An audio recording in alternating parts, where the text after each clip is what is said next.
Hello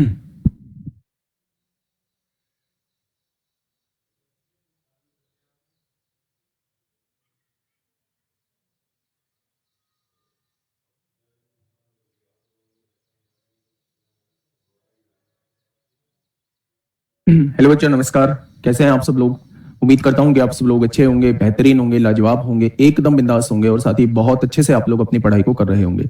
प्यारे दोस्त, 12 minute late हूं तो 12 मिनट हम लोग एक्स्ट्रा पढ़ रहे होंगे। 7:15 तक हम लोग जो है वो क्लास को कर रहे होंगे। ठीक है दोस्त। अच्छा, मैं आप लोगों को बता दूं कि हम लोगों का जो टॉपिक चल रहा है वो मेंसुरेशन 3D हम लोगों ने स्टार्ट कर दिया है। और मेंसुरेशन 3D के अंदर भी मैं बात करूं तो मैं आपको क्यूब और क्यूबॉइड के बारे में पढ़ा चुका हूं। क्यूब के बहुत सारे क्वेश्चंस भी मैंने आप लोगों को कराए थे। अगर मैं रिकॉल कराने की बात करूं, 3D की अगर मैं बात करूं तो 3D में हम लोग जो है वो वॉल्यूम और सरफेस एरिया के बारे में बात कर रहे होते हैं। वो सरफेस एरिया हम लोगों का कर्व्ड सरफेस एरिया भी हो सकता है, वो सरफेस एरिया हम लोगों का टोटल सरफेस एरिया भी हो सकता है। ठीक है भाई। अगर मैं क्यूबॉइड की बात करूं तो क्यूबॉइड एक ऐसी फिगर होती है जिसमें आमने सामने की सतह जो होती हैं, फेसेस जो होती हैं, वो इक्वल होती हैं। जैसे मैंने आप लोगों को एग्जांपल दिया होगा कि कमरे जो होते हैं, घर में कमरे जो होते हैं वो दो टाइप के होते हैं। एक तो ऐसा कमरा होता है जिसकी सभी दीवारें बराबर होती हैं, उस कमरे को कहा जाता है घनाकार कमरा, यानी कि क्यूब की शेप में ये कमरा है। लेकिन जिसमें आमने सामने की दीवार बराबर होंगी उस कमरे को कहा जाता है ये क्यूबॉइडल की शेप में ये कमरा है, यानी कि एक घनाभकार कमरा है।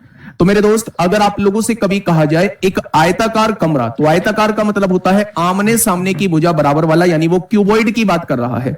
जब भी वो आप लोगों से कहता है एक वर्गाकार कमरा, तो कमरा जो होता है वो 3D में होता है, क्योंकि लंबाई भी होती है, चौड़ाई भी होती है और ऊंचाई भी होती है मेरे भाई। तो उसको हम लोग वर्गाकार कमरे को हम लोग ले रहे होंगे घनाकार के रूप में ले रहे होंगे, यानी कि क्यूब के रूप में ले रहे होंगे। ठीक है, बहुत बढ़िया, बहुत शानदार। हाँ, उसे मैं ठीक करवा दूंगा क्योंकि वो उस टाइम पे ठीक चली थी, वो बाद में प्रोसेसिंग के टाइम पे जो है उस क्लास में गड़बड़ हुई है। सपोर्ट टीम को बोल दिया गया है, वो क्लास जो है वो ठीक हो जाएगी, प्रॉपर आप लोगों को मिल जाएगी। आप लोग ये समझिए कि 1 घंटे की क्लास को डिलीट करना वो बहुत बड़ा टास्क होता है। फिर से उन्हीं बातों को दोहराना, जिन बातों को एक दिन पहले पढ़ाया गया है, बच्चे टीचर के लिए भी बहुत मुश्किल होता है। तो वो क्लास जो है, हाँ वो क्लास जो है मेरे भाई, वो क्लास आपको मिल जाएगी, प्रॉपर क्लास में मिल जाएगी। ठीक है, बहुत बढ़िया, बहुत शानदार।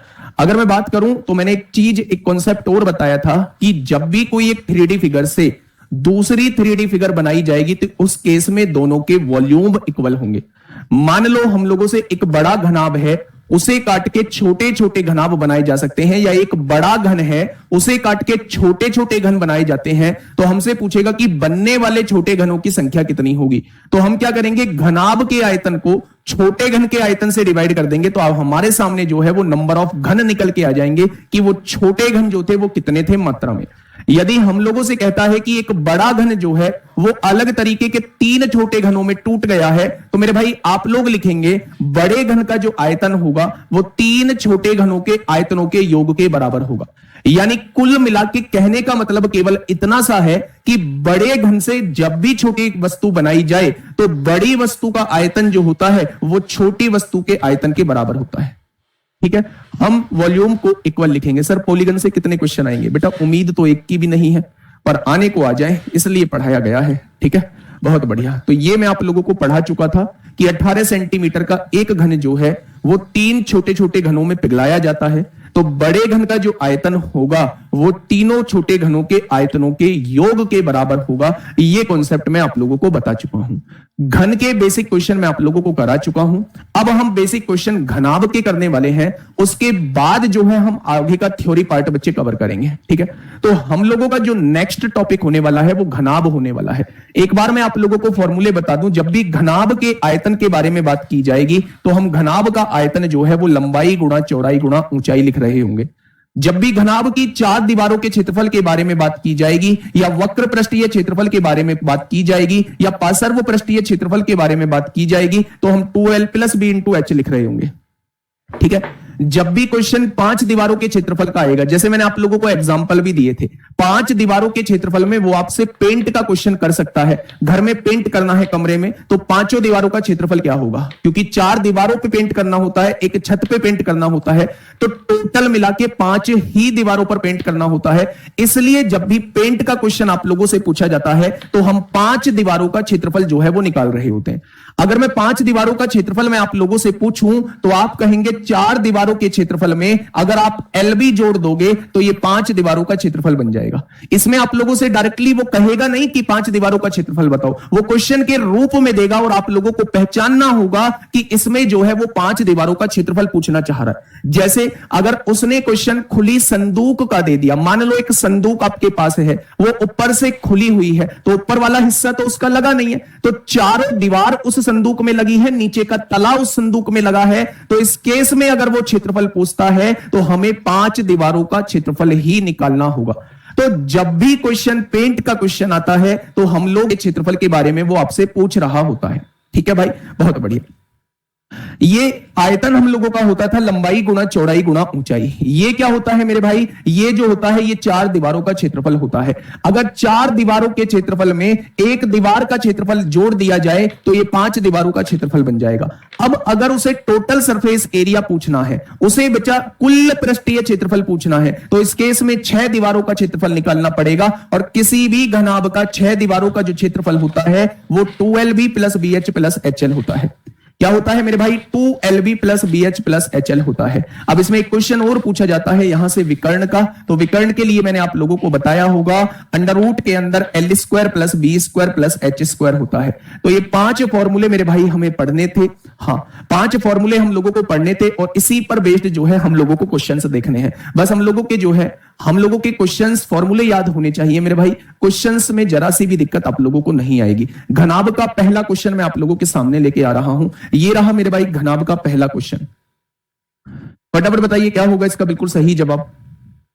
ये आप लोगों से पूछना चाह रहा है कि पहले क्वेश्चन का जवाब CGL 9 मार्च 2020 में आप लोगों से क्वेश्चन पूछा है। फटाफट से मेरे भाई इस क्वेश्चन का जवाब देंगे और मुझे बताएंगे कि क्या होगा इस क्वेश्चन का साथी बिल्कुल सही जवाब। क्या हो जाएगा भाई इस क्वेश्चन का बिल्कुल सही जवाब। अच्छा एक बात मुझे बताइए, उस घनाभ की ऊंचाई कितनी है जिसका आयतन 330 सेंटीमीटर क्यूब है। तो घनाभ का आयतन एक बार मुझे बता दीजिए, उसका फॉर्मूला क्या होता है। तो घनाभ के आयतन का फॉर्मूला होता है L into B into H होता है। एक अगर दूसरे फॉर्मूले के रूप में इसका आयतन लिखना चाहूं तो हम लोग पढ़ के आए हैं कि L इंटू B जो होता है किसी भी आयत का क्षेत्रफल होता है। ठीक है, तो जब भी आप घनाभकार कमरे को देखोगे, अगर उसके फर्श का क्षेत्रफल कोई आप लोगों से पूछे तो आप कहना लंबाई गुणा चौड़ाई जो होता है उसके फर्श का क्षेत्रफल होता है। तो इस लंबाई गुणा चौड़ाई को हम लोग क्या कह सकते हैं, आधार का क्षेत्रफल कह सकते हैं। इसे घनाभ का आधार बोल सकते हैं, उसका क्षेत्रफल कह सकते हैं। घनाभ आधार के क्षेत्रफल में अगर ऊंचाई की गुणा कर दोगे तो आपके पास आयतन निकल के आ जाएगा। बच्चा यहां बस वैल्यू आप लोग पुट कर दो। उसने कहा है आयतन जो दिया है वो 330 आप लोगों को दिया हुआ है, बहुत बढ़िया। आधार का क्षेत्रफल जो है वो 15 आप लोगों को दिया हुआ है, बहुत बढ़िया।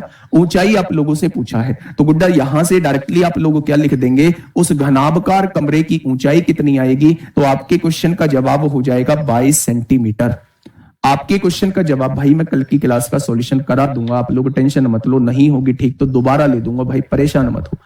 लेकिन जो चीज आगे पढ़ाने वाला हूं, पढ़ा रहा हूं, उसको पहले ही रिकॉल करा चुका हूं कि ये 5 फॉर्मूले जो हैं वो यूज होंगे। बाकी क्वेश्चन में आराम से उन फॉर्मूले के बारे में आप लोगों को बताता हुआ चलूंगा। आयतन मैंने घनाभ का बताया, लंबाई गुणा चौड़ाई गुणा ऊंचाई होता है। लेकिन अगर मैं फर्श की बात करूं तो फर्श का क्षेत्रफल लंबाई गुणा चौड़ाई होता है।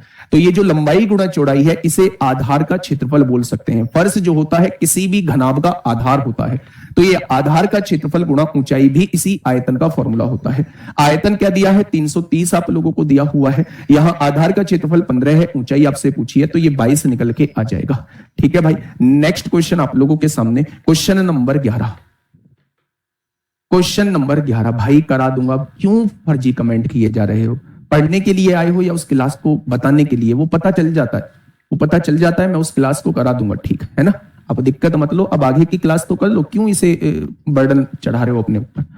देखिए क्वेश्चन कहना क्या चाह रहा है भाई, घनाभ के आकार वाले स्टोर की लंबाई और चौड़ाई का अनुपात आप लोगों को दिया हुआ है। लेंथ और ब्रेथ का रेशो आप लोगों को दिया हुआ है। किसी भी घनाभ की लेंथ और ब्रेथ का रेशो आप लोगों को दिया हुआ है, ठीक है। इसकी ऊंचाई जो दी हुई है वो 3.5 मीटर आप लोगों को दी हुई है। यदि इसकी चारों दीवारों का क्षेत्रफल 210 मीटर स्क्वायर है तो इसका आयतन कितना होगा।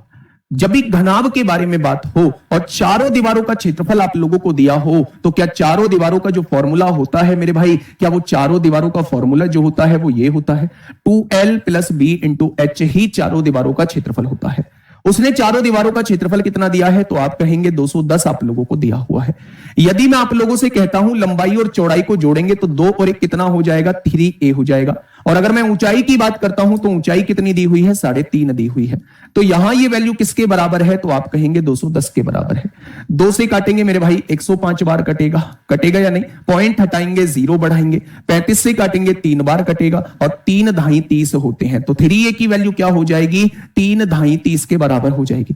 तो A की वैल्यू क्या हो जाएगी मेरे भाई, A की वैल्यू जो है वो 10 हो जाएगी।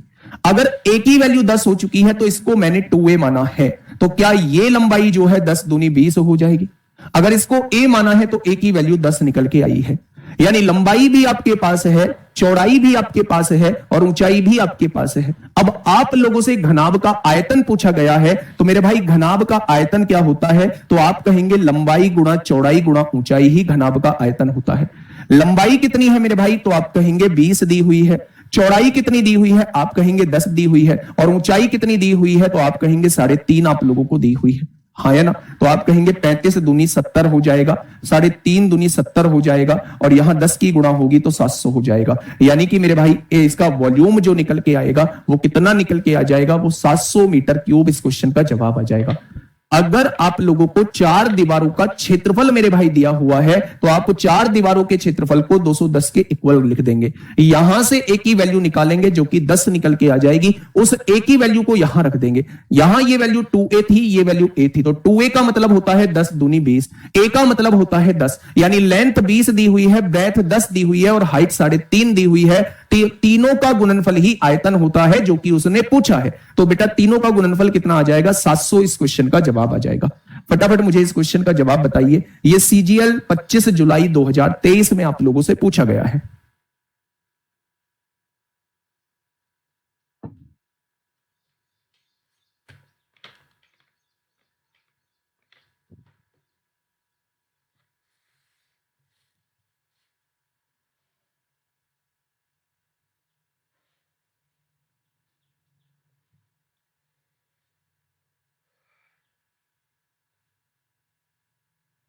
फटाफट बताइए भाई क्या होगा इस क्वेश्चन का बिल्कुल सही जवाब। एक बेहतरीन क्वेश्चन आप लोगों के सामने है। क्वेश्चन को आराम से पढ़ना और समझने की कोशिश करना कि किसके बारे में मेरे भाई वो बात कर रहा है, किसके बारे में मेरे भाई वो बात कर रहा है मेरे दोस्त। ठीक है, देखिए क्वेश्चन ने कहा है एक हॉल की लंबाई, चौड़ाई और ऊंचाई आप लोगों को दी हुई है। हॉल की लंबाई कितनी है, 10 दी हुई है। हॉल की चौड़ाई कितनी है, 20 दी हुई है। हॉल की ऊंचाई कितनी है, 15 दी हुई है। जब तीनों चीज अलग अलग है तो आप समझ सकते हैं कि ये हॉल जो रहा होगा वो घनाभकार रहा होगा, यानी क्यूबॉइड की शेप में रहा होगा। ठीक है, हॉल के अंदर की दीवार और भीतरी छत को 10.20 रुपए प्रति मीटर की स्क्वायर की दर से सफेदी करने का खर्च बताइए। सफेदी मतलब पेंट करना है, और उसने कहा है अंदर की दीवार और भीतरी छत, यानी उसने बोल दिया है कि चारों तो दीवार पेंट करनी है और छत पेंट करनी है। तो मुझे बताइए इतने रुपए के हिसाब से कितने रुपए का खर्चा आएगा। तो जब भी खर्चे की बात होगी तो पहले आपके सामने यह होना चाहिए कि वो एरिया कितना था जिस पर हमें पेंट करना है। यानी हमें जो है वो 5 दीवारों का पहले एरिया हम लोगों को पता होना चाहिए। भाई जहां हम लोगों को पेंट करना है वो एरिया तो पता हो कि कितने भाग पर मुझे पेंट करना है। तो मेरे भाई 4 तो दीवार हो गई, एक भीतरी छत हो गई, तो क्या मुझे 5 दीवारों पर पेंट करना है। और अगर 5 दीवारों का क्षेत्रफल मैं आप लोगों से पूछूं तो 4 दीवार के क्षेत्रफल में एक दीवार का क्षेत्रफल जोड़ दूंगा तो ये 5 दीवारों का क्षेत्रफल हो जाएगा। यानी ये वो एरिया आएगा जिस पर मुझे पेंट करना है। अब उसने कहा है अगर 1 मीटर स्क्वायर जगह होती है तो आप लोगों का 10 रुपए 20 पैसे खर्चा आएगा। तो इतने मीटर स्क्वायर का कितना खर्चा आ जाएगा, तो आप 10 रुपए 20 पैसे की यहां गुणा कर दोगे। मेरे भाई 1 मीटर स्क्वायर का खर्चा कितना बताया है, 10 रुपए 20 पैसे। अगर 1 मीटर स्क्वायर का खर्चा इतना है तो इतने मीटर स्क्वायर का खर्चा कितना रहेगा, तो आप 10.2 की मेरे भाई गुणा कर दोगे। ठीक है, अब वैल्यू रखना स्टार्ट करो। यहां आपने देखा कि लंबाई और चौड़ाई को जोड़ना है, 10 और 20 को जोड़ा तो 30 आया। ऊंचाई की गुणा करनी है तो 15 की गुणा कर दी। यहां लंबाई और चौड़ाई की गुणा करनी है, 10 और 20 की गुणा करी तो 200 आएगा। और इन सबको देखोगे तो मेरे भाई इस 10.2 की गुणा करनी है, तब आंसर आएगा। ठीक है, 30 दूनी 60, 15 चिक्का 90, 900 और 200 1100 हो जाएगा। और 1100 में कितने की गुणा? 10.2 की गुणा करनी है। पॉइंट हटाएंगे, एक जीरो बढ़ाएंगे, एक जीरो से एक जीरो कट जाएगा। तो मेरे भाई 11 से गुणा करेंगे, 11 दूनी 22 को 2 हासिल 2, 11 0 0 2 आ जाएगा, 11 एकम 11, तो आंसर क्या आ जाएगा? टोटल खर्चा 11,220 आएगा, 11,220 आएगा। उन्नति, मुझे ये चैप्टर बिल्कुल नहीं आता है सर। गुड़िया शायद आपने ना अभी 3-4 दिन पहले भी ये कमेंट किया था और आप डेली इसी कमेंट को करती हैं। तो मैं आप लोगों की जानकारी के लिए बता दूं और विशेषकर आपकी जानकारी के लिए बता दूं गुड़िया कि सिखाने के लिए कोई भगवान थोड़ी ना आएगा। इस चैप्टर को सीखने की कोशिश आपको ही करनी पड़ेगी। ना कोई ऐसी छड़ी आती है कि आपके ऊपर घुमा दी जाएगी और आप इस चैप्टर को सीख जाओगी, ना कोई ऐसी जड़ी बूटी आती है कि आपको पिला दी जाएगी और आप इस चैप्टर को सीख जाओगी। गुड़िया पढ़ना तो पड़ेगा। या तो आप अपना पूरा समय जो है इस बात में खर्च कर दो कि हमको ये चैप्टर जो है वो नहीं आता है, मेंसुरेशन हम लोगों का वीक है। वीक तो आपके सारे चैप्टर थे। आपने शुरुआत एबीसीडी से की थी और आज आप एबीसीडी की तरफ देखते तक नहीं हो, आपका इतना लेवल हो चुका है। तो जब आपको एबीसीडी कठिन लगती थी तो धीरे धीरे चीजों को सीखोगी, तब चीजें आसान बनेंगी। ऐसा नहीं है बस दूर से ही आपने फूंक सी मारी और फूंक मार के मेंसुरेशन पे देके मारी और वो मेंसुरेशन सारे आपके दिमाग में आ गया, ऐसा नहीं होता है। तो बेहतर होगा, छोटी बहन की तरह समझा रहा हूं कि ये जो कमेंट लिखने के बजाय इतना ही दिमाग, जितनी देर में ये तुमने 27 वर्ड लिखे हैं उतना ही दिमाग आप अगर क्वेश्चन को समझने में लगाती तो शायद इस क्वेश्चन में दिक्कत ना आती। क्योंकि मैं ऐसा ही सोच के पढ़ा रहा हूं कि आपको कुछ नहीं आता। मैंने जब चैप्टर पढ़ाया था, ये टॉपिक पढ़ाया था, मैंने कहा था यहां से पेंट वाला क्वेश्चन बनता है। पेंट जो होता है वो 4 दीवार ये हो गई और एक छत, इन्हीं दीवारों पे तो पेंट होता है। जब आप किसी पेंट वाले को बुलाते हो, आप कहते हो भैया इसमें खर्चा कितना आएगा, तो वो कहता है कि भैया मैं 1 मीटर स्क्वायर के 10 रुपए 20 पैसे लूंगा, लेकिन पहले मुझे मापना होगा कि आप कितने एरिया पर पेंट कराना चाहते हैं। तो वो क्या कहेगा, वो 5 दीवारों का पहले क्षेत्रफल निकालेगा जिसका फॉर्मूला ये है और इसमें सारी वैल्यू आपको दी गई है। लंबाई जो है वो 10 दी है, चौड़ाई 20 है और ऊंचाई 15 है, बस वो वैल्यू रखते चले जाना है। इतना क्षेत्रफल है जिस पर मुझे पेंट करना है। तो 1 मीटर स्क्वायर का 10 रुपए 20 पैसे, तो इतने का कितना होगा, जस्ट गुणा हो जाएगी। आप इसे सॉल्व करिए, आंसर आपके सामने आएगा। ठीक है गुड़िया? तो थोड़ा सा मैच्योर बनने की जरूरत है गुड़िया। इतना आसान होता तो पूरी दुनिया जो है दरोगा बनी बैठी हुई। इतना आसान थोड़ी ना दरोगा बना हम लोगों के लिए, है ना। इस क्वेश्चन का मैं कॉन्सेप्ट आप लोगों को बताता हूं। जब भी आपसे 3 आसन्न फलकों का क्षेत्रफल आप लोगों को दिया हुआ हो, 3 आसन्न फलकों का क्षेत्रफल आप लोगों को दिया हुआ हो, अब ये आसन्न फलक कहां से आ गए? 3 आसन्न फलकों का क्षेत्रफल आप लोगों को दिया हुआ हो, क्षेत्रफल आप लोगों को दिया हुआ हो, तो मेरे दोस्त आपसे वो आयतन पूछेगा, आयतन क्या होता है। तो आप क्या करना, तीनों फलकों के क्षेत्रफल की गुणा करके, तीनों फलकों के क्षेत्रफल की गुणा करके और उसका वर्गमूल निकाल देना, यही इसका आयतन होता है। जब भी वो आपसे कहे आसन्न फलक होते हैं एडजेसेंट साइड या एडजेसेंट फेस होते हैं। एडजेसेंट फेस का मतलब यह होता है जो जुड़ी हुई फेसेस हैं, सरफेसेस हैं, उनका क्षेत्रफल। जैसे गुड़िया बच्चे, अगर इस लाइन से मैं आपसे पूछूं कि कितनी सरफेसेस जुड़ी हुई हैं, तो आप कहेंगे इसी लाइन से ये वाली सरफेस जुड़ी हुई है, इसी लाइन से ये वाली सरफेस जुड़ी हुई है और इसी लाइन से ऊपर वाली सरफेस जुड़ी हुई है। तो जो एक ही लाइन से जुड़ी हुई सरफेस होती है उन्हें क्या कहा जाता है? उन्हें एडजेसेंट सरफेस कहा जाता है। यानी कि मेरे भाई, अगर आपको कभी भी आसन्न यानी कि एडजेसेंट फेसेस का क्षेत्रफल दिया हुआ हो, तो मेरे भाई उसने आपको जो दिया है वो लंबाई चौड़ाई की वैल्यू दी है, चौड़ाई ऊंचाई की वैल्यू दी है, ऊंचाई लंबाई की वैल्यू दी है। ये तीनों आसन्न फलकों का क्षेत्रफल आप लोगों को दिया हुआ है उसने। अगर तीनों आसन्न फलकों का क्षेत्रफल उसने दिया हुआ है तो आप तीनों की गुणा करिए। जब आप तीनों की गुणा करेंगे तो तीनों की गुणा करने के बाद ये आएगा, एल की गुणा एल में एल स्क्वायर, बी की गुणा बी में बी स्क्वायर, एच की गुणा एच में एच स्क्वायर और इसका अंडर रूट निकाल दीजिए तो आपके सामने एलबीएच आ जाएगा। यानी कि अगर आप आयतन निकालना चाहते हो, आप वॉल्यूम निकालना चाहते हो और आप लोगों के पास 3 आसन्न फलकों का क्षेत्रफल दिया हुआ है, तो मेरे भाई जस्ट तीनों की गुणा करिए, जस्ट तीनों की गुणा करिए और उसका अंडर रूट निकाल दीजिए।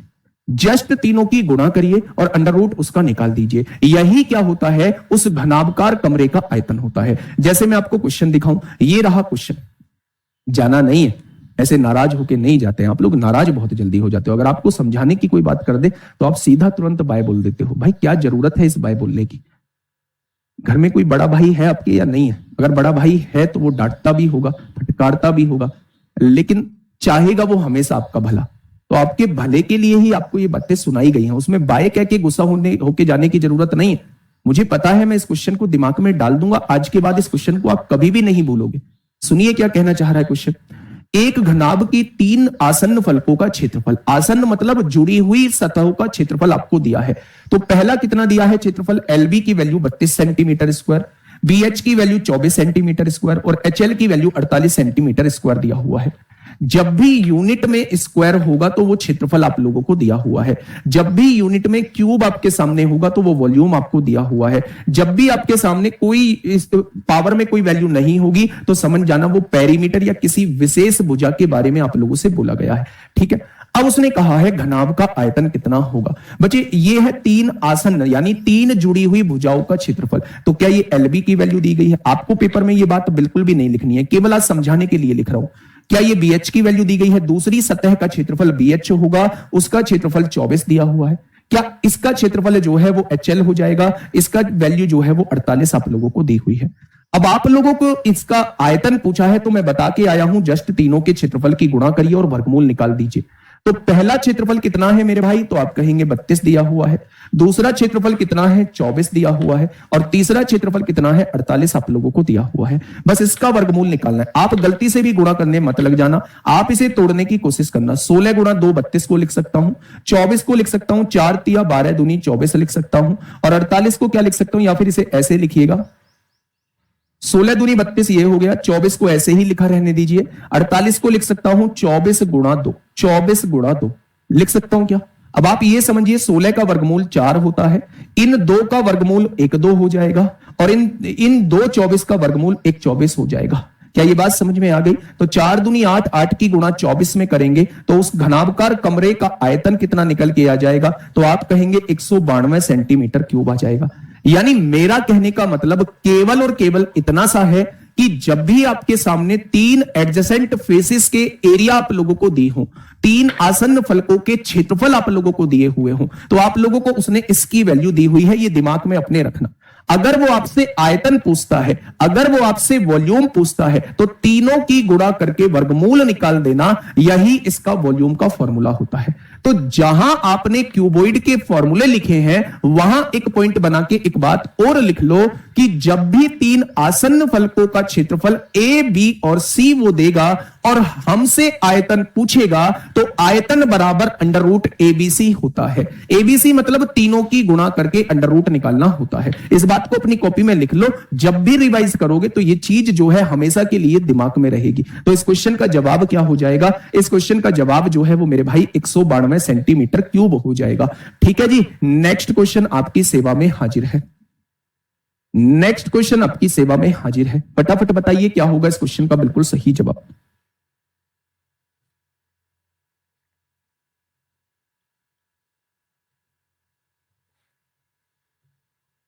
क्वेश्चन नंबर नेक्स्ट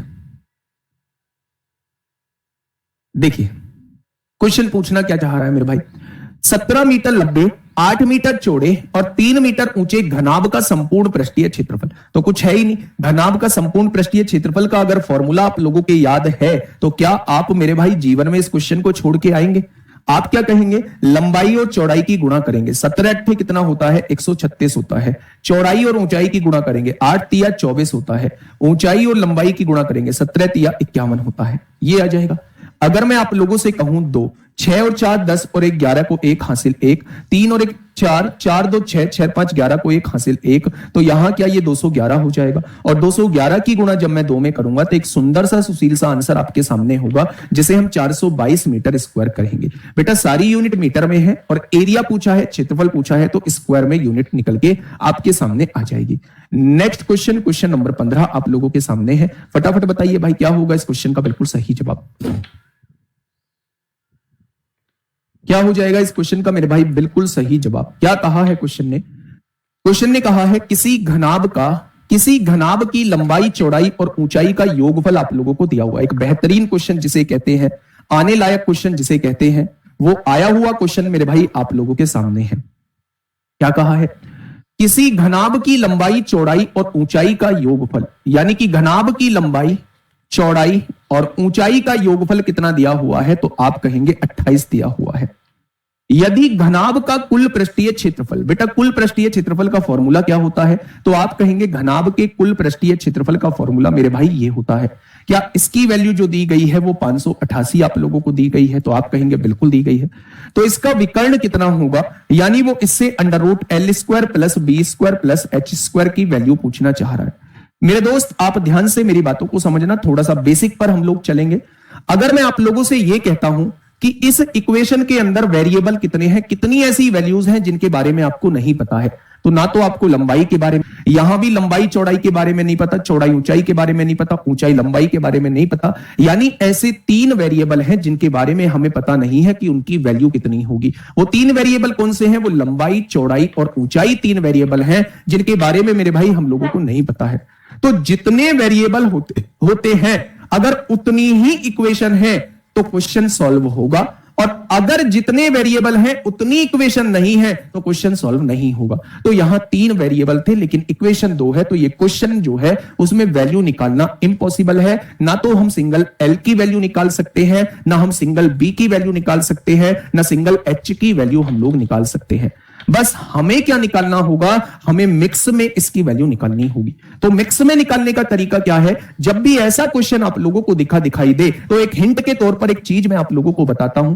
भाई L plus B plus H की वैल्यू दी गई है, अगर मैं स्क्वायर करूं तो एल स्क्वायर आएगा, बी स्क्वायर आएगा, एच स्क्वायर आएगा, और वही मुझे चाहिए। तो कहीं ना कहीं स्क्वायर करूं तो बात बन सकती है। अगर मैं एक तरफ स्क्वायर करूंगा तो मुझे दूसरी तरफ भी स्क्वायर करना पड़ेगा। ए प्लस बी प्लस सी का होल स्क्वायर क्या होता है? ए स्क्वायर यानी कि L square plus B square यानी कि B square plus C square यानी कि एच स्क्वायर, प्लस 2 बाहर कॉमन ले देते हैं, ए बी मतलब एल बी हो जाएगा, प्लस बी सी मतलब बी एच हो जाएगा, प्लस सी ए मतलब एच एल हो जाएगा। क्या यही ए प्लस बी प्लस सी के होल स्क्वायर का फॉर्मूला होता है? क्या ये वाली वैल्यू जो है 28 का स्क्वायर 784 के बराबर हो जाएगा? क्या ये बात आपके समझ में आ गई?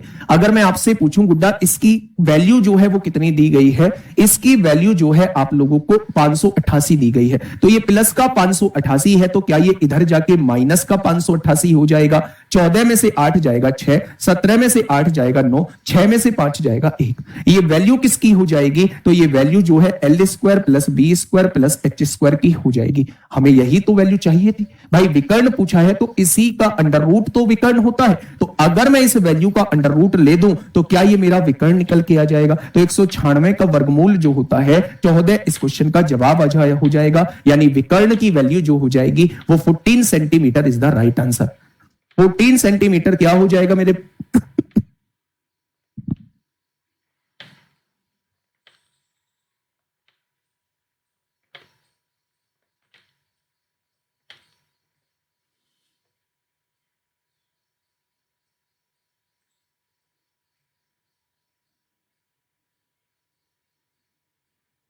बताइए भाई, क्या ये बात क्लियर है आप लोगों की? अगर क्लियर है तो एक बार फटाक से थम्स अप कर दो।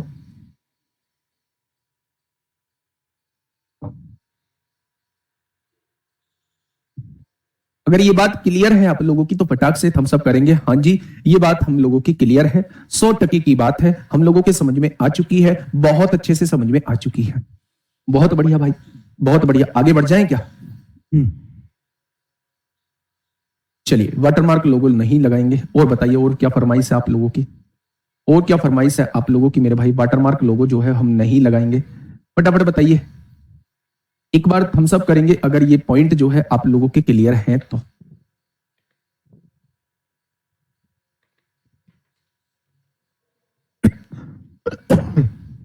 गुरुजी तुमने इस बार किसको वोट किया है? वोट करना चाहिए, जरूर करना चाहिए, ये हमारा अधिकार है, लेकिन किसको करना चाहिए ये किसी का अधिकार नहीं है, जबरदस्ती दिलवाना किसी का अधिकार नहीं है। तो मेरे भाई मैंने किसे वोट किया है वो मैं नहीं बताऊंगा, क्योंकि बहुत सारे दोस्त जो है वो मुझे फॉलो कर रहे होते हैं, तो मुझे लगता है मेरे कहने से वो अपना मत जो है वो बदल सकते हैं। तो मेरे भाई मैं किसी को बोलूंगा नहीं किसको वोट देना है। आप एक ग्रेजुएट पर्सन है, और ग्रेजुएट पर्सन आसानी से सोच सकता है कि हमें किसे वोट देना चाहिए, है ना। ऐसे को वोट दो जो आपके भविष्य को संवारने का काम करे। भविष्य को संवारने के काम का मतलब है बेहतरीन आप लोगों के लिए रोजगार आए और बेहतरीन आप लोगों के फेवर में काम हो, ऐसे व्यक्ति को आप लोगों को वोट देना है, ठीक है। चलिए नेक्स्ट क्वेश्चन आप लोगों के सामने है। इस क्वेश्चन को थोड़ा सा पढ़िएगा और मुझे बताइए क्या होगा इस क्वेश्चन का बिल्कुल सही जवाब। क्वेश्चन ने क्या कहा है, क्वेश्चन ने कहा है छड़ की अधिकतम लंबाई ज्ञात कीजिए, यानी उस छड़ की मैक्सिमम लेंथ मुझे बताइएगा जिसे 10 मीटर गुणा 5 मीटर गुणा 10 मीटर विमाएं के एक कमरे में रखा जा सकता है। विमा नहीं, विमाएं, विमाओं के एक कमरे में रखा जा सकता है, विमाओं के एक कमरे में रखा जा सकता है। ठीक है बच्चे, बहुत बढ़िया। तो आप जानते हैं कि जब भी किसी कमरे के अंदर मैक्सिमम लेंथ की छड़ रखने के लिए कहेगा तो मेरे भाई आप लोग विकर्ण को निकाल देना, आप लोग डायगोनल को निकाल देना, है ना। कुछ नेता क्लास में पधार चुके हैं जिन्होंने अपना मत रखना स्टार्ट कर दिया है मेरे भाई। आप मत रखते रह जाओगे, नौकरी कोई और ले जाएगा, है ना। मैंने एक बात में अपनी बात खत्म कर दी, जो आपको अच्छा लगे आप उसे वोट दो, बाकी प्रचार करने की आपको आवश्यकता नहीं है मेरे दोस्त। ठीक है, अगर मैं आपसे कहूं कि मेरे भाई, अगर मैं आपसे कहूं कि मैक्सिमम छड़ की लंबाई बताइए तो आप लोग उसका विकर्ण निकाल दीजिए, मैक्सिमम छड़ की लंबाई निकल के आ जाएगी। तो एल कितना दिया हुआ है आप लोगों को, 10 का स्क्वायर 100 हो जाएगा। बी कितना है, 5 का स्क्वायर 25 हो जाएगा। एच कितना है, 10 का स्क्वायर 100 हो जाएगा। यानी कि मेरी बात, हाँ, यानी कि मेरे दोस्त मेरी बात 100 और 100 200 और 25, 225 का वर्गमूल कितना हो जाएगा, 15 हो जाएगा, 15 हो जाएगा। तो मेरे दोस्त ज्यादा से ज्यादा किसकी छड़ रखी जा सकती है, ज्यादा से ज्यादा 15 मीटर की छड़ रखी जा सकती है। ठीक है ना मेरे दोस्त, बहुत बढ़िया, बहुत शानदार।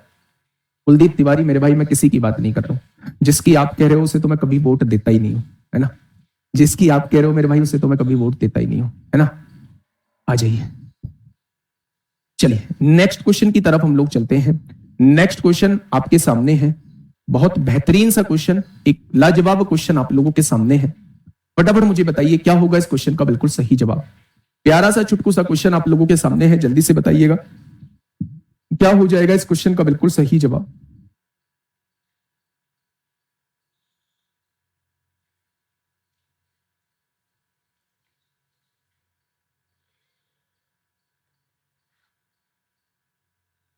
आराम से क्वेश्चन को पढ़िएगा और मुझे बताइए क्या होगा इसका बिल्कुल सही जवाब।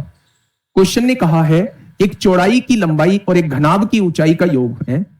The sum of the width length and height of a cuboid is 14 centimetre.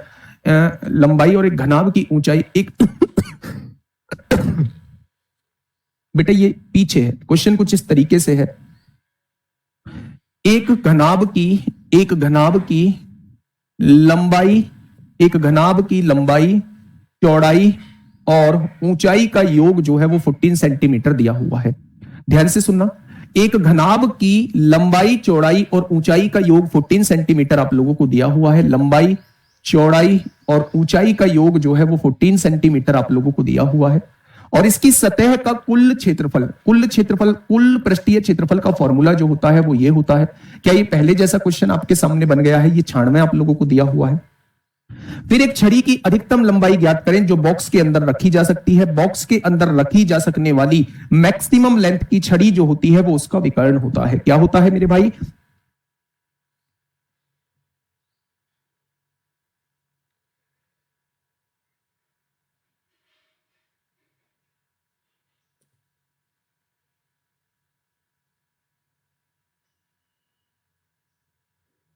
तो उसने पूछा है भाई बॉक्स के अंदर रखी जा सकने वाली मैक्सिमम लेंथ की छड़ी की लंबाई क्या होगी। तो वो क्या आपसे विकर्ण की लंबाई आपसे पूछना चाह रहा है, तो विकर्ण की लंबाई निकाल दीजिए। फिर उसी तरीके से क्वेश्चन करना है।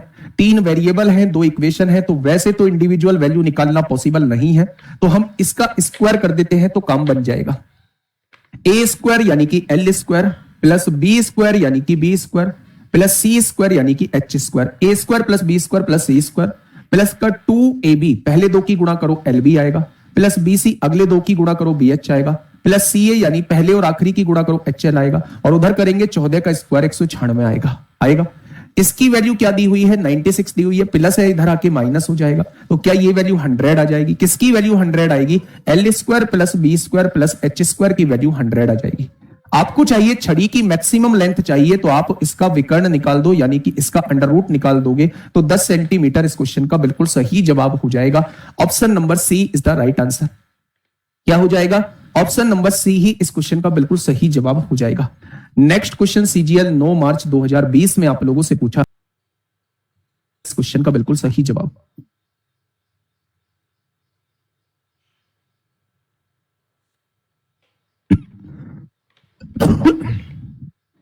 बताइए।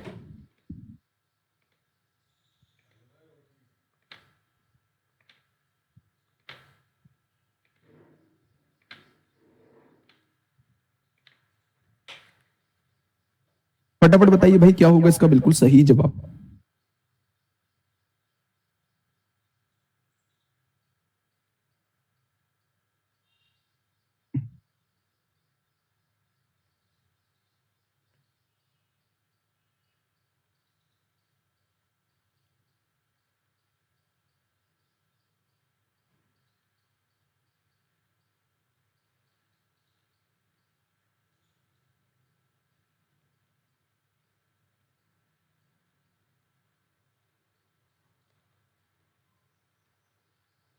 बताइए क्या होगा इस क्वेश्चन का बिल्कुल सही जवाब। एक घनाभकार बॉक्स की लंबाई, चौड़ाई और ऊंचाई आप लोगों को दी हुई है, तीनों का रेशियो आप लोगों को दिया हुआ है, लेंथ, ब्रेथ और हाइट का रेशियो आप लोगों को दिया हुआ है।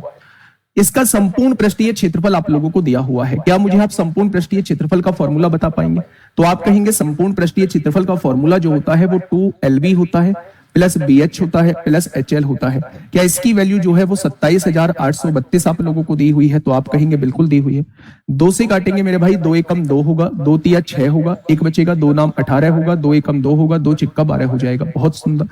अब देखिए लंबाई, चौड़ाई और ऊंचाई की बात करता हूं। सबसे पहले तो इसका एक छुटकू सा तरीका आप लोग देख लो, छुटकू सा तरीका आप लोग देख लो। अगर मुझसे आयतन पूछा है तो लंबाई कितनी है 7A दी गई है, चौड़ाई कितनी है 5A दी गई है और ऊंचाई कितनी है 3A दी गई है। भाई मैंने सबके रेशो में दिया है ना, तो मैंने A सबके आगे मान लिया। तो ये एग्जैक्ट वैल्यू 7A है, ये 5A है, ये 3A है। तो अगर मैं आंसर देखूंगा 7, 5, 3 का मल्टीपल आएगा जो भी आएगा, तो मैं इस सबको करने से पहले उस ऑप्शन से जाने की कोशिश करूंगा। तो 7 का मल्टीपल 7 चौक 28, 81 नहीं कटेगा, 7 चौक 28 होगा, 12 नहीं कटेगा, 7 चौक 28, 7 एकम 7 ये कट जाएगा, 7 दूनी 14 होता है, 6 7 नाम 63 होता है, 63 5 बचेगा, 7 7 49 होता है, 2 बचेगा, ये नहीं कटेगा। तो इस हिसाब से तो आंसर मेरा सी ऑप्शन आना चाहिए। अगर मुझे थोड़ी सी भी जल्दी होती क्वेश्चन को करने की, तो चाहे गलत ही हो जाता, मैं ऑप्शन नंबर सी को क्वेश्चन को टिक करके, ऑप्शन को टिक करके आ रहा होता। अब इसे मेथड से कैसे करेंगे? लंबाई गुणा चौड़ाई, यानी दोनों की गुणा 7 पंजे 35 A स्क्वायर हो जाएगा, हो जाएगा। चौड़ाई और ऊंचाई की गुणा करिए, 5 तिया 15 A स्क्वायर हो जाएगा। और ऊंचाई और लंबाई की गुणा करिए मेरे भाई, तो 3 सत्ते 21 A स्क्वायर हो जाएगा। जब इन तीनों के योग की बात करूंगा तो मेरे भाई वो 13,916 हो जाएगा। क्या हो जाएगा? 13,916 हो जाएगा। अगर यहां से देखा जाए तो 35 और 15 50 होते हैं, 50 और 21 71 होते हैं। तो यहां से अगर हम लोग देखेंगे तो 71 A स्क्वायर की वैल्यू 13,916 हो जाएगी। ये 71 इधर गुणा में है और इधर जाएगा तो भाग में आ जाएगा। तो बस आपको इसे अब यहां से काटना है। अब आप ये सोचिएगा कितनी बार कटेगा। 71 एकम 71 होते हैं, 71 दूनी कितने होते हैं? 142 होते हैं। यहां 3 बच रहा है तो यहां 69 बच रहा होगा, 69 70 68 बच रहा होगा मेरे भाई, है ना? 68 बच रहा होगा तो 681 हो जाएगा। 681 लाने के लिए क्या मुझे 9 बार काटना होगा? 9 एकम 9, 9 सत्ते 63 होता है, तो 639 हो गया। तो 681 में से 639 426 आ जाएगा। तो 71 छिक्का जो होते हैं वो 426 होते हैं। यानी ए की वैल्यू कितनी हो जाएगी मेरे भाई? अंडर रूट हटेगा, स्क्वायर रूट लग जाएगा, तो क्या ए की वैल्यू जो है 196 का वर्गमूल 14 निकल के आ जाएगा। बस मुझे वो वैल्यू यहां रखनी है।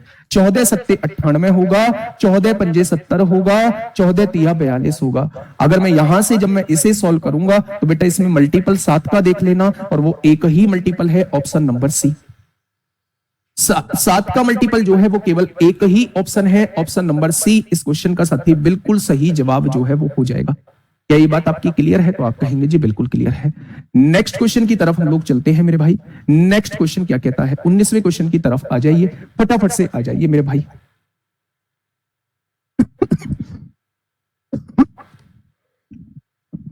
जब भी आप लोगों के सामने सर जी, दीपक सर जी की क्लास, बेटा आप जाओ, मैं 7:15 तक क्लास लूंगा, है ना? ध्यान से सुनिएगा मेरी बात को। जब भी आप लोगों के सामने मेरे भाई आपसे कहा जाए कि एक बड़ा सा बॉक्स है, इसके अंदर छोटी छोटी चीजें रखी गई हैं, तो बताइए इस बॉक्स के अंदर नंबर ऑफ चीजें कितनी आ सकती हैं? तो जहां भी आपसे नंबर पूछा जाता है, मैं पहले भी बता के आया हूं, जिस चीज में रख रहे हैं उसके आयतन को एक बॉक्स के आयतन से डिवाइड कर देना, तो आपके सामने कितने बॉक्स उसके अंदर आ सकते हैं वो निकल के आ जाएगा। जैसे आपसे बहुत बार क्वेश्चन पूछा जाता है कि एक घनाभकार कमरा है, उसके अंदर जो है वो साबुन की टिक्की रखी जानी है। तो आप क्या करना, वो पूछेगा कितनी टिक्की रखी जाएंगी, तो आप क्या करना, उस कमरे को, घनाभकार कमरे के आयतन को एक साबुन की टिक्की के आयतन से डिवाइड कर देना, तो आपको यह पता लग जाएगा कि कितनी साबुन की टिक्की जो है वो रखी जाएंगी। किसी बड़े बॉक्स के अंदर छोटे बॉक्स को रखना हो, कितने बॉक्स रखे जाएंगे, तो बड़े बॉक्स के आयतन को छोटे बॉक्स के आयतन से डिवाइड कर देना, तो आपके सामने नंबर ऑफ बॉक्स निकल के आ जाएंगे। बात क्लियर है? क्वेश्चन ने कहा है 8 सेंटीमीटर गुणा 4.5 सेंटीमीटर गुणा 2 सेंटीमीटर माप के कितने साबुनों को 11 मीटर, 0.82 मीटर, 0.63 मीटर माप के एक डिब्बे में रखा जा सकता है। मेरे भाई किस में रखा जा सकता है? इस वाले डिब्बे में रखा जा सकता है। एक साबुन की टिक्की का आयतन कितना है? वो ये है। तो क्या इसको इससे डिवाइड कर देंगे तो नंबर ऑफ आयतन, नंबर ऑफ टिक्की मेरे सामने आ जाएंगे। तो मेरे भाई किस में रखा जाना था? इसमें। और बेटा क्या रखा जाना था? ये रखा जाना था। तो इसको इससे डिवाइड कर दो। अब आप ये देखिए, ये मीटर में है, ये सारे सेंटीमीटर में, तो इन मीटर को भी सेंटीमीटर में बना लो। 1 मीटर में 100 सेंटीमीटर होते हैं, तो 11 मीटर में 1100 सेंटीमीटर होंगे। 1 मीटर में 100 सेंटीमीटर, तो इसमें 82 सेंटीमीटर हो जाएंगे। इसमें 100 की गुणा करेंगे तो इसमें 63 सेंटीमीटर हो जाएंगे। इसे डिवाइड किससे करना है? 8 से करना है, 4.5 से करना है और 2 से करना है। पॉइंट हटाएंगे, ऊपर 10 बढ़ाएंगे। 9 सत्ते 63 होता है, 9 पंजे 45 होता है, 5 दूनी 10 से 10 कट जाएगा। 8 से काटने की कोशिश करिए, 2 चौक 8 होंगे, 2 एकम 2 होंगे, 2 चौक 8 होंगे, 4 दूनी 8 होंगे, 3 बचेगा, 4 सत्ते 28 होंगे, 4 पंजे 20। आंसर 7 का मल्टीपल होगा, या इकाई के अंक से 5 एकम 5 सत्ते 35, पीछे 5 आएगा, ऑप्शन नंबर डी हो जाएगा। आंसर जो है वो 7 का मल्टीपल है, ये कट रहा है। 7 एकम 7, 1 बचेगा 19, 7 दूनी 14, 14 5 बचेंगे 52, 7 सत्ते 49, 3 बचेंगे 7 पंजे 35, ये 7 से भी कट जाएगा। तो ऑप्शन क्या हो जाएगा मेरे भाई? ऑप्शन जो है वो ये हो जाएगा।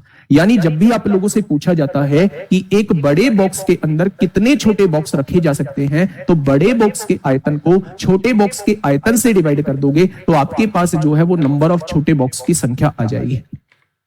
ठीक है, चलिए नेक्स्ट क्वेश्चन आप लोगों के सामने।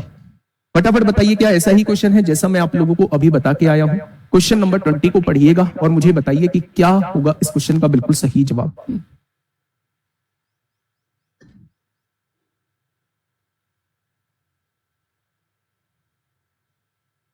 क्या होगा इस क्वेश्चन का बिल्कुल सही जवाब? एक बेहतरीन क्वेश्चन, एक लाजवाब क्वेश्चन आप लोगों के सामने है। जल्दी से आप लोग मुझे बताइए कि क्या होगा इस क्वेश्चन का बिल्कुल सही जवाब।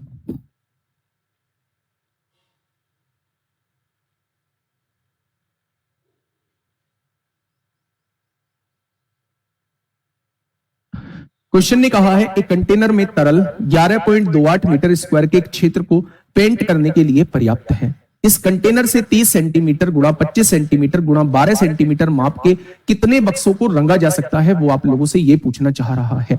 The liquid in one container is enough to paint an area of इतना।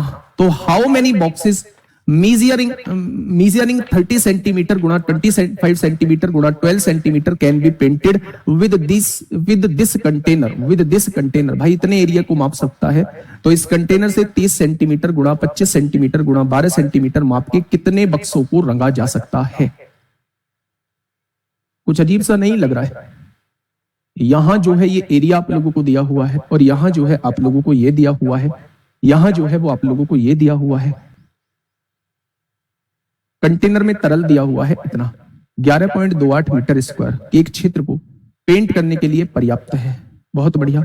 इस कंटेनर से 30 सेंटीमीटर गुणा 25 सेंटीमीटर गुणा 12 सेंटीमीटर माप के कितने बक्सों को रंगा जाएगा? तो मेरे भाई ये जो है ये क्यूब होना चाहिए, क्योंकि यहां भी आयतन दिया होना चाहिए। एक कंटेनर में तरल इतना के एक क्षेत्र को पेंट करने के लिए पर्याप्त है। ठीक है, एक क्षेत्र को पेंट करने के लिए पर्याप्त है। तो इस कंटेनर से इतने सेंटीमीटर गुणा 25 सेंटीमीटर गुणा 12 सेंटीमीटर माप के कितने बक्सों को रंगा जाएगा? तो बेटा इससे रंगा जाना है, तो इसके आयतन को, ये क्या है, ये इसका आयतन दिया हुआ है। मीटर क्यूब में है, सेंटीमीटर में बना लो। 1 मीटर में 100 सेंटीमीटर होते हैं, तो 3 बार मीटर लिखा हुआ है, तो 3 बार 100 सेंटीमीटर लिखना होगा। क्या ये सेंटीमीटर क्यूब में कन्वर्ट हो चुका है? तो इस वाले आयतन को इस वाले आयतन से डिवाइड कर दो। आप कहेंगे 30 से गुणा 25 से गुणा 12 से, इससे आप लोगों को डिवाइड करना है। पॉइंट हटाइए, नीचे 2 बार 2 जीरो लगाइए। 100 से मेरे भाई 100 को उड़ा दीजिए, 100 से 100 को उड़ा दीजिए। यहां से आप कहेंगे 8 2 10, 3 से कटेगा 1 0 कट जाएगा। 3 चौक 3 तिया 9 होगा, 2 बचेगा, 3 सत्ते 21, 3 छिंग 18 होगा। ठीक है, 12 से कटिए, 12 तिया 36 होगा, 12 से नहीं कटेगा। 4 से कट जाएगा ना, 4 तिया 12 हो जाएगा, 4 नाम 36 होगा, 4 चौक 16 हो जाएगा। ठीक है भाई, अगर मैं यहां से देखूं तो 25 चौका 100 हो जाएगा, 25 चौका 100 हो जाएगा। गड़बड़ है, गड़बड़ है मेरे भाई, कहीं काटने में हम लोगों ने गड़बड़ी की है। तो काटने की एक बार गड़बड़ी हम लोग देख लेते हैं, कहां हम लोगों ने गड़बड़ी की है। ये आपके सामने था 11.28 मीटर क्यूब के एक क्षेत्र को पेंट करने के लिए पर्याप्त है। The liquid in one container is enough to paint an area of 11.28 metre square. How many boxes measuring 30 centimetre गुना 25 सेंटीमीटर गुना 12 centimetre can be painted with this container.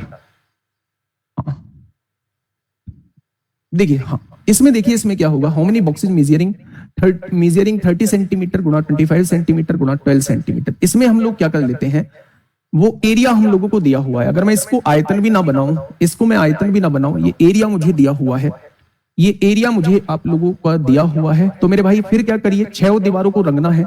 आप एक चीज सोच के चलिए, थोड़ा सा इसे अलग बना के चलते हैं। ये अंदर का पार्ट जो है वो खोखला है, जो एक घनाभ है वो अंदर से खोखला है। मुझे 6 दीवारों पर पेंट करना है, मुझे 6 दीवारों पर पेंट करना है। तो उसने कहा है, उसने क्या कहा है कि पहले मैं इतने भाग को पहले इतने भाग को पेंट कर सकता था। तो ये जो दिया हुआ है 11.28 मीटर स्क्वायर, इसे सेंटीमीटर स्क्वायर में बनाएंगे तो क्या 100 जो है वो 2 बार लिखेंगे। यानी इतना क्षेत्रफल वाला किसी भी घनाभकार कमरे को मैं रंग सकता हूं। 6 दीवारों का क्षेत्रफल इतना होगा, इतना मेरे पास कंटेनर में लिक्विड है जो मैं इतने भाग को रंग सकता हूं।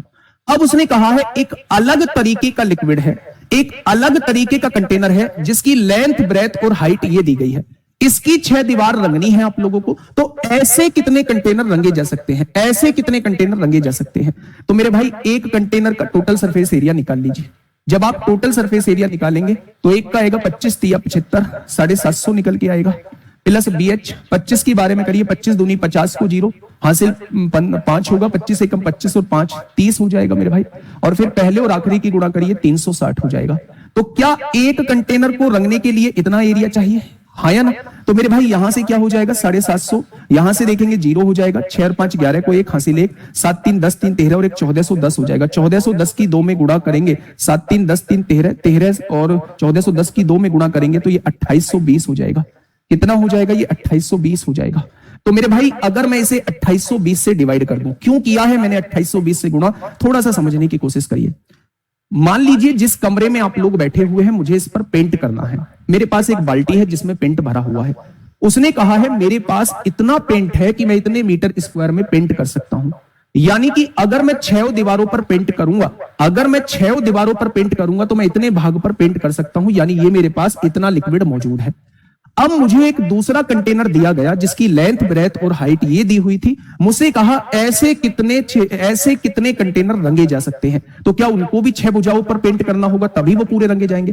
तो एक कंटेनर को रंगने के लिए कितना मुझे लिक्विड चाहिए, इतना लिक्विड मुझे चाहिए। तो मेरे दोस्त इसको इससे डिवाइड कर दो, आपके सामने टोटल नंबर ऑफ कंटेनर आ जाएंगे। यहां से देखिए, पॉइंट को हटाइए, 2 जीरो नीचे लगाइए, 100 से 100 उड़ा दीजिए, 1 0 से 1 0 उड़ा दीजिए। अगर मैं यहां से कहूं ये कितनी बार 2 से कट रहा है, 2 पंजे 10 होगा, 1 बचेगा, 2 छिक्का 12, 2 चौका 8, 2 एकम 2, 2 चौका 8, 2 एकम 2 हो जाएगा।